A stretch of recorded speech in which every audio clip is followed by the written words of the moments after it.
my name's Eleni. I currently work at Ochsner Lafayette General on a post-op med-surg unit where we see a lot of trauma patients. So mainly our trauma patients are gunshot wounds or some kind of abuse going on.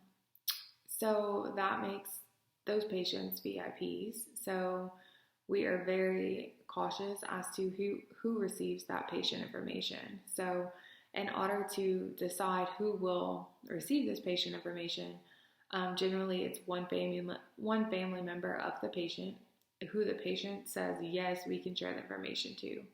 From there, we provide that family member with the patient's MRN number so that when they call, we know that they are legit and we are able to give them that patient's information. So the HIPAA law alleviates concerns by patients and providers about the confidentiality of patient information, making it illegal to gain access to patients' personal health records. As nurses, there are several things that we do to prevent HIPAA violations on mainly all of our patients. It's simple tasks that we do and we may not even think about that we're doing.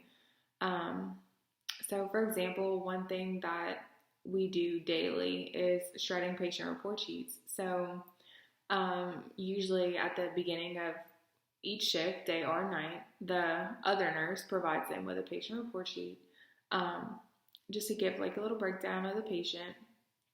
If for any reason the patient is no longer on the unit, being discharged or transferred, the nurse is to shred that paper.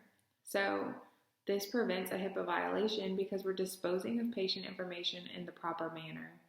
So if the staff would simply ball up the document and throw it in the trash can, it could simply be taken out and reviewed by the next person. Or let's say the cleaning person might see a name on it and want to unravel it to get a little information.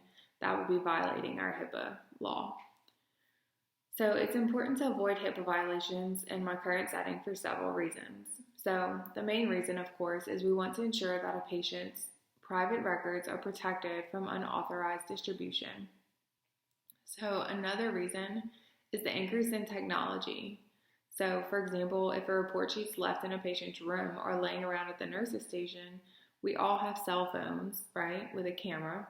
So this makes it very easy to snap a picture of this sheet when it's just out in the open and share the patient's information.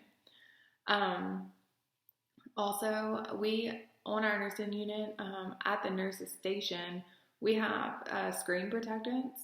So this is great because, sometimes you have physical therapy, you have respiratory therapy, just kind of everyone just maybe overlooking your shoulder or on the side of you at the next computer. So this kind of blocks their view from the patient's chart that you're reviewing. This is also utilized on our workstations on wheels. So whenever we're going into patients' rooms, if we were to have a family member kind of reviewing over our shoulder, this can kind of block their view. So these are just a few methods that we use in my healthcare setting that I can think of off the top of my head. I'm sure there's a lot more things that we use to prevent the HIPAA violation.